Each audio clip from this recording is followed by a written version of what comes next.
My name is Bobbychu, a crystalpvp community member much like you all. I played on a server known as Vanillaplus. This video will be split into 4 main sections: the story, the friends I made along the way, and the motivation issues I expressed, and why I quit. Chapter 1: The Story. Vanillaplus is a Minecraftjava, no hacking crystal and survival server, which is just a long way of saying the version if you can hack, or not, in the main PvP mode.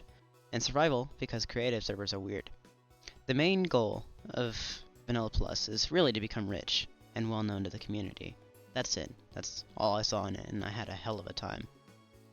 It all started on July 21st, 2023. One of my friends, Socked, showed me a cool server that I thought I would join. It was on this day that I made my first enemies.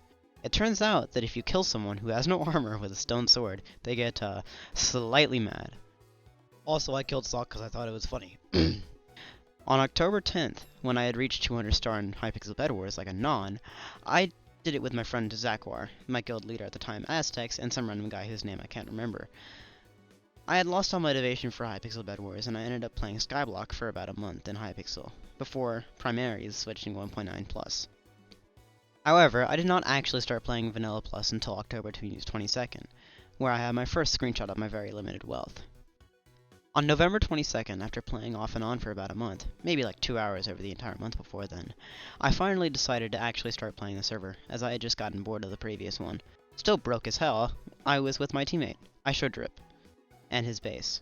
It was on this day that I had my first of very hilarious insults.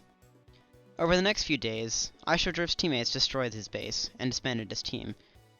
After very little trying, I met a guy named Indecisive Panda, whose only goal at the time was to obtain a carrot. We ended up becoming friends, and this carrot became unofficially known as the Friendship Carrot. We actually had a few things going for us. We even found a black slime somehow in my base. Then I proceeded to kill someone, and apparently I didn't know who he was. Strange. And then we had like 8 people stacked on one block for some reason in a PvP zone at spawn. It was kind of funny. After a long bout of doing absolutely nothing productive at spawn, I tried to speak and got kicked for being not acknowledged. This is when I had to wait at the queue because I was poor. Eventually, I got back in it again and I was playing well. I cut a lot of unarmed civilians and actually managed to be top killer for a day. Nice. However, on November 29th started off not being a good day. My villagers got cleared, so I ratted gear to make up for the loss and ended up making around 6.5 ingots of profit that day. However, with very little thinking, I ended up spending it all on shulker shells that I literally never used. On December 7th, I found a funny tree which I RTP'd for some sand, and on this day, the crystal crafting method was started. It first started with me spending 7 ingots on a shulker of gas tears. That was the normal price at the time. And then I killed 50 fish whose buckets I evicted them from, and I bought 16 pill shulkers for a total of 14 ingots spent for the day. I then began construction on a massive super smelter that would smelt all the sand I had acquired. On December 10th, while selling crystals, I was ratting, and this guy gave me a boat and then started literally levitating. Strange. After about 2 days of crystal selling, I took a screenshot of my progress on December 12th. I was at a total of 54 ingots. Not bad at all. On December 14th, I got my very first secured kill. Granted, it was a sword trap, but a kill nonetheless. Then, the next day, after doing a little bit of trolling with chat colors, it was pissing off the entirety of the server, I logged off content with the chaos I'd caused. On December 17th, the first iteration of my kit variant, Poppyjuice Kits, creative I know, were sold by me, and because I'm the best kit seller and no one can say otherwise. On December 28th, after doing some mindless grinding for the last few days, I finally decided to do a little bit of trolling again. After a little bit of time, I met one of my closest friends to date, Caught Yelagan 5. This is a man, a simple one, with a simple dream. All he wants is vast material wealth. Well, that's one of my goals too. Well, my current teammate, Panda, wasn't logging on much, and at the time, all he would really do is log on, take items, drop geared, die geared, rage quit for a week or 2, and then repeat. Well, Mr. Lagan and I decided it would be funny if we stayed griefing on my own base. Then, we would move it to our own base, somewhere, and ditch Panda. Well, this plan didn't actually get set into motion because Panda actually ended up building a better base in the end. And then completely quit Vanillaplus before he got blacklisted for threatening to dox someone. Also, that was the very same day that I got my first drop kill on Isle of Waifu. I might not be saying that right. On December 30th, the biggest order I've ever received on a Minecraft server comes in by the man of IX Serpents. This guy wanted 54 whole kits at 8 ingots each, and was willing to pay me 450 netherite ingots for them. Me and Mr. Lagging decided to start grinding out the materials, and in reality I'm the one who actually paid for all the materials, and actually ended up losing out on a little bit of money here, because without realizing I had spent almost 300 ingots on it, and gave Mr. Lagging about a third of what we made.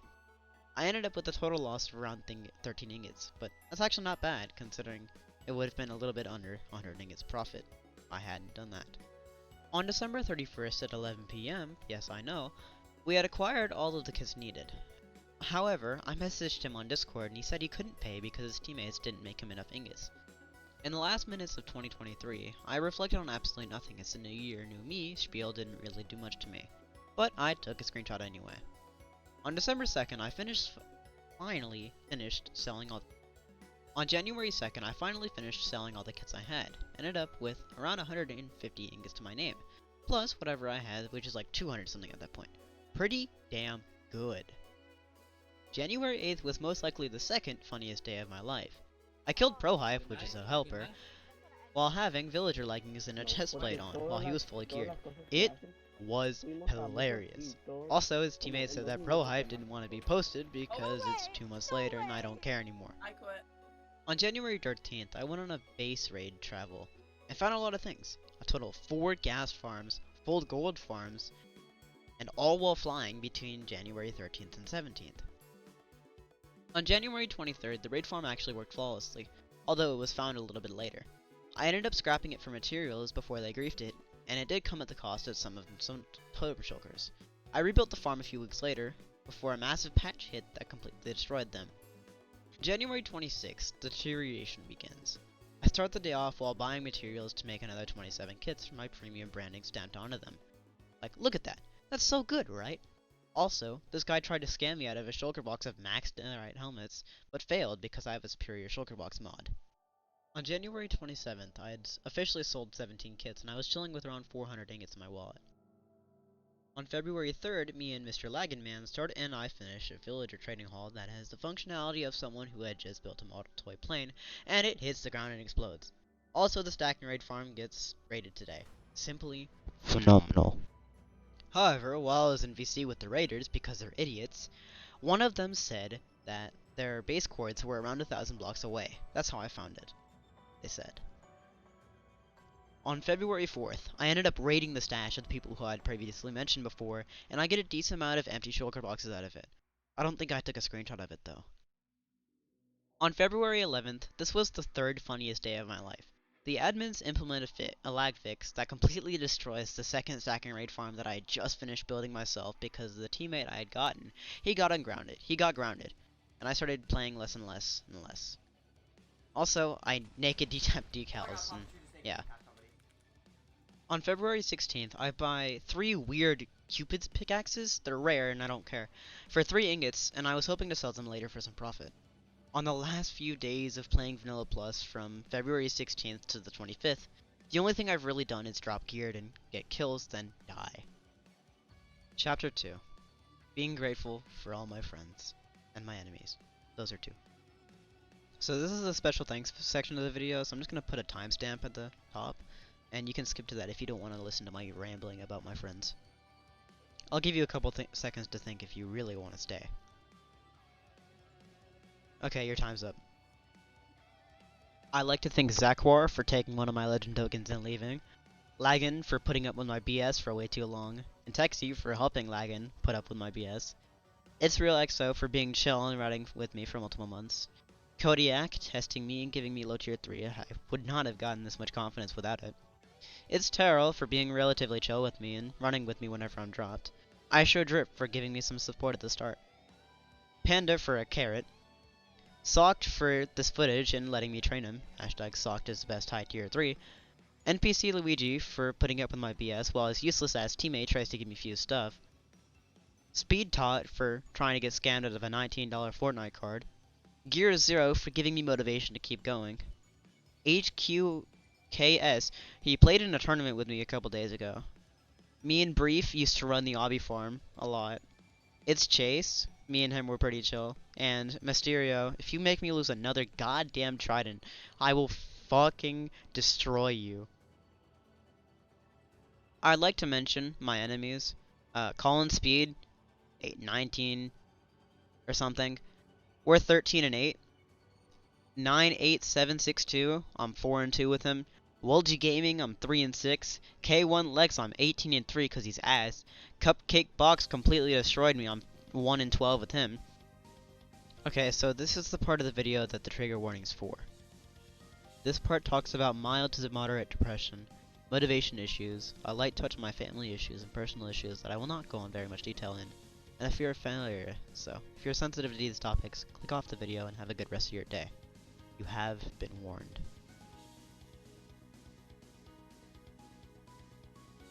So if you're still here, that means you don't care about, like, trigger warnings or anything. So that means I'm gonna keep going. So I have a lot of people asking me to show them my playtime on Vanillaplus, and I ended up with around 492 hours of playtime. Then I'm asked, Poppychew, how do you spend that much time on one server? Well, it wasn't easy. Let me tell you a little story. For the first little bit, it was fun, but all good things come to an end, and the same goes with my motivation. I get motivation for big projects easier. Let's say, for example, I wanted to build a gold farm. Well, it's the first thing that I'm trying to build it, and for the first time, it'd go relatively smoothly, and I'd have it done within the first few days. However, for the sake of something, let's say something comes and destroys progress. Say I fall into love with materials, or I can't use my computer for a month because of issues with the CPU or something. Then that motivation would most likely come back, however, when I get back to doing the thing eventually. In other words, on the first attempt at doing something, things will most likely go fairly smoothly.